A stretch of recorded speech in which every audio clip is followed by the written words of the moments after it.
The 3 Series is BMW's prodigal child, a winner right from the get-go, top of its sales charts, toppling the Ford Mondeo in the UK even, and in a world of increasingly controversial BMW designs and marketing choices, this, the E46 Generation 3 Series, is cited by many not just as the best 3 Series, but maybe even the best BMW. Is it? Let's find out.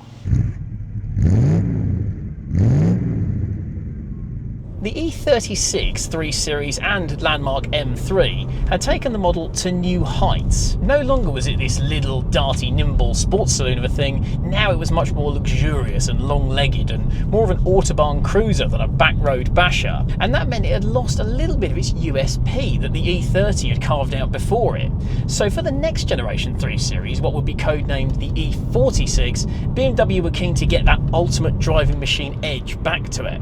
Development began on the E46 in 1993, and the design was headed up by Chris Bangle and Wolfgang Reitzel. By 96, the final design had been approved for production, and I think they did a cracking job of it. I know some of Chris Bangle's designs have been in for a little bit of controversy of late, E65, X5, but the 46 for me is such a neat bit of design. It's tight, it's handsome, it's stylish, but not too attention-seeking. It's eye-catching for all the right reasons. The proportions are tight. This facelift version here has got slightly different headlights and a front bumper, but even in pre-facelift guys, the E46 was a neat, tight, handsome piece of design that I think has aged fantastically well for a model that's now coming up on 30 years old, don't forget.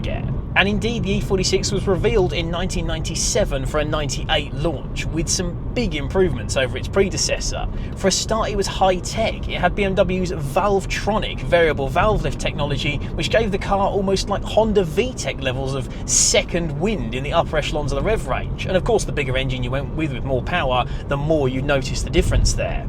And inside, there was tech galore. You could have an optional sat-nav, which was Mercedes S-Class territory up to this point. You could have rain-sensing wipers, LED tail lights for a much more modern and brighter look. All sorts of technology was more standard than before. You had more airbags, so many more options for trim. This looked and felt so much more luxurious, even in a fairly base spec model, than the decidedly austere E36 did. You'll have to excuse the window being down and the mic fluffy I'm now wearing. It's 25 degrees outside today. It's too warm to have the window up, I'm afraid. But I can tell you it's 25 degrees by the outside temperature reading on my head-up display here. And the 46 kept coming with an eclectic range, the broadest lineup of any 3 Series to date. By 2000, just 18 months after launch, you could have petrol engines ranging from 1.6 right up to a full fat 3 litres, diesel engines ranging from 1.8 up to 3 litres, and you could have it as a saloon, a stylish 2-door coupe like this car here, a convertible, or the stalwart touring estate. So everyone from the junior sales rep to the family to the high-end executive blasting down the autobahn could have an E46. There was always something to aspire to, and from a very early age, BMW had tapped into that something for everyone appeal that Ford had done with its cars since the mid-1970s. And as a result, by the mid-2000s, the E46's success would be unprecedented. In fact, that broad appeal meant that this car ultimately would outsell the evergreen Ford Mondeo in the UK. Mondeo man would become 3 Series man. And regardless of the luxury, this interior is a lovely place to be as well. It's so well built, it feels so sturdy. All the plastics and the soft touch materials feel such high quality, and all the buttons are soft touch and they're well damped and they all fall to hand nicely. And it's practical too. Don't forget, this is the 2-door coupe one. This is the man about town bachelor posing variant of the E46. And yet I'm 6 feet tall and I can fit in here with comfort, and I can sit behind myself, which I did when I was setting a camera up earlier. This is a genuinely practical proposition, even in its least practical guise, leave alone when you have it as the 5-seater touring.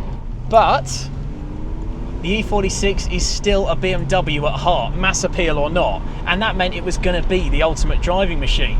Overall, it was 70% stiffer than the E36, with more bracing in the body shell to make it more rigid. It used aluminium in extensive parts of its suspension, which reduced unsprung weight and meant it was nimbler and accelerated faster. And as ever for a BMW, it had perfect 50-50 weight distribution, balancing the front and the rear, along with that lovely, really nicely weighted BMW steering. If you haven't driven a BM of the 90s or the early 2000s, I can highly recommend it, because it's hard to put into words quite how satisfying this steering is. It's just the right weight to give you plenty of feel, but it's not overbearing. It doesn't feel like you're driving a blooming great battleship around. Slightly rubbery manual shift, but again, it's characteristic of them. And on a road like this, even in 320 guys, so by no means the full fat M3, it just feels right. The brakes are strong, steering gives you loads of idea where you're going, fling it in and it grips.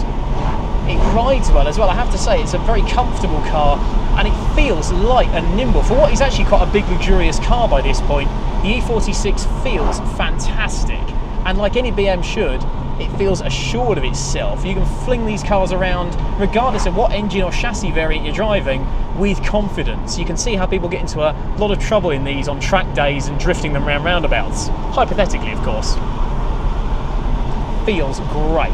The engine range means that you always have something to exploit it. The little 4 cylinders encourage you to push on, whereas the long-legged 6s made this feel like a pseudo Porsche in a way, with that long-legged 6-cylinder. Oh, BMW rasp, there is nothing like it. Even just driving around at normal speeds, it feels great. All the controls just feel nicely to hand. It feels like it's been engineered and designed and built by people who care about driving, which is what BMW was always about, and what sadly in today's era of hybrids and electrics and those butt-cheek grills, the brand's rather lost. This is what BMW is great at. And indeed, that greatness shone through. The flagship M3 model is still touted as one of the best driver's cars of all time. Bearing in mind it's over 20 years old at this point and it's got less power than a modern day fast Ford Focus. It's still an all-time great, the E46 M3. And the E46 3 Series, the ones that you saw every day, is an all-time great in its own right. This car did everything for everyone. It was stylish, sporty, luxurious, comfortable, practical, great fun to drive, and surprisingly good value. Small wonder then that not only is this car still loved as a modern classic, but BMW sold 2.9 million of them. And they still survive in great numbers, and they're still affordable as a great modern classic that's something special to drive on a winding road like I just did, but that you can equally use every day, put the family in, put the kids in it, drive on the motorway, drive it to work. It really is one car for all purposes, and it's hard to fault it. Some of you have got a bit of a prejudice against BMW, all the stereotypes and certain things associated with the BMW brand that those of you that are into British cars, for example, just won't be able to get over.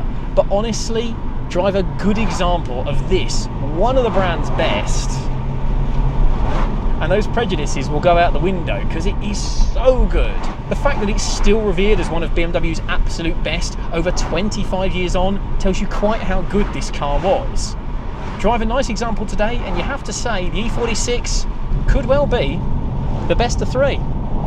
But what do you think? Have you owned one of these cars? Have you driven one? Everything from a 318 to an M3? Let us know in the comments. Does it deserve to be the best 3 Series? Maybe even the best BMW? Don't forget to like this video, subscribe for all future Classics World content, and check our German cars playlist on the channel for all more BMW, Mercedes, and some Volkswagen and Audi action as well. In the meantime though, I've got a sunny Norfolk road and one of BMW's best. Ta-ra!